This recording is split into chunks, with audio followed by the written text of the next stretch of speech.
তো সিরিয়াসে কি আমরা আনি রে? আমরা আনছি কিনা? ঠিক আছে টাকা নিয়ে পাল্টে এলো মামু। কথা কল আমরা বাড়ি থেকে আনো। আর তুমি মালের টাকা দেবো কোটা কি মাল যে দিছে এত লই এলো গাবে আমার কোনকে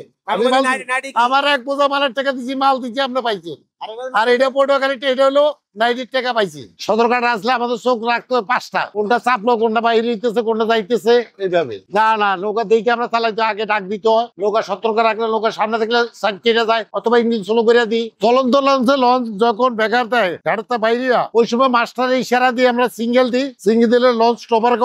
করলে মালটা উঠে না এই ধরনের এখনো হয়নি আগে হয়েছে এখন হয় না আগে অনেক দুর্ঘটনা হয়েছে মানে ছোট ছোট লঞ্চ ছিল তো অনেক দুর্ঘটনা হয়েছে এখন হয় না এগুলো মানে কাঠবোর্ডে মনে করেন সবাই দেখেছে লঞ্চ চিপাই পড়ে গেছে বাড়ি খিচে পড়ে গেছে লঞ্চ ভেঙে গেছে মাল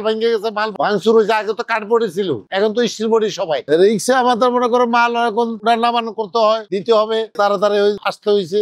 ধরে মানে ধরতে হয়েছে মাস্টারে আমরা সিঙ্গেল দিছি মাস্টারের লঞ্চ টপার করছে টপারে উঠে দিচ্ছে ঘাটের থেকে আমরা মাল আনি মানে ডাকের ঘাট এটা তো আপনাদের চলতে করতে মনে কর 20-25 বছর হয়ে গেছে প্রতিদিন খরচ ইনকাম নাই তো আগে 4 ভাগের মাল এখন 1 ভাগ আছে 3 ভাগে নাই মাল সব ওই ট্রান্সপোর্টে চলে গেছে পদ্মা ব্রিজ হয়ে গেছে এই সমস্যা এটা রাজারঘাট থেকে রাজারঘাট তাই নিয়ে মনে করে বিভিন্ন ডিস্ট্রিক্টে যায় বিভিন্ন ডিস্ট্রিক্টে ভোলা লালমোহন চরবেশন লেত্রা গুসেরাট হাতিয়া বরিশাল জালগাড়ি নলছিরি পটুয়াখালী সব ডিস্ট্রিক্টে যায় সব লেখা আছে থাকে মালেগায় লেখা আছে এই যে সব মালেগায় লেখা আছে তালুকদার পটুয়াখালী ওই যে পটুয়াখালী লঞ্চে না পটুয়াখালী যেটা যাবে ওইটাতে দিতে হবে আবার দায়িত্ব ওইখানে খাতায় না এন্ট্রি করাই দিতে হইব ওইখান থেকে পাঠিয়ে বুঝে নিব আগে এইখানে সারা তো মনে অন্য কাজ করছি আগে এই কাজে আসছি মনে করি বিয়ে শাদী করার পরে আমি এই লাইনে আসছি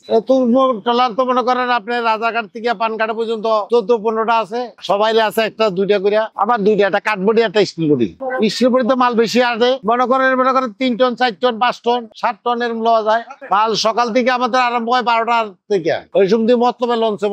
দুইটা লঞ্চ মতলবে দুইটা একটা লঞ্চ যায় 2টা বাজে ওই সময় উড়ে গিয়ে উঠে রাত্রে সব লঞ্চে যায় পটুয়াখালী থেকে আরম্ভ করে একবারে লেত্রা গুসেরাট রাঙ্গামালি ভোলা চরবেশন সব লঞ্চে একের ইনকামে কমে গেছে আগের ইনকাম নাই এখন অনেক কম সবাই দিয়া কোন সময় 1000 পাই 1200 পাই কোনদিন 500 পাই এই আমার নৌকার মাঝি ট্রলারটা আমাদের আমরা এই যে মালামাল পারাপার করি লঞ্চে বরিশালের লঞ্চে দেই বিভিন্ন লঞ্চে দেই আগে অনেক মাল ছিল এখন পদ্মা ব্রিজ হওয়ার পরে মাল অধিকাংশ কমে গেছে এখন কোনো মতন চলে আর কি বর্তমানে এই টাকা আমাকে সংসার চলে না একটা মালের বোঝা হিসেবে টাকা দেয় এক বোঝায় ধরুন 30 টাকা 40 টাকা বর্তমান লেবার বিল দিয়ে তেল খরচ দিয়ে আমাকে কিছু থাকে না ভাই যেমন হাতিয়ার লঞ্চের ওইদিকে বেশি রিস্ক তারপর হইলো ওই লালমোহনের ওইদিকে বেশি রিস্ক ওখানে লঞ্চের পাড়াপাড়ি বেশি মাল নিয়ে নৌকে নিয়ে দেওয়া লাগে মাল মাথায় নিয়ে দেওয়া লাগে অনেকবার নৌকে পড়াইছে নৌকে মেশিন ইঞ্জিন চালায় নৌকে পিছনে থাকে এই কারণে যদি পারি উঠাই না পারলে না উঠাই সকাল 10টা থেকে সন্ধ্যা 8টা পর্যন্ত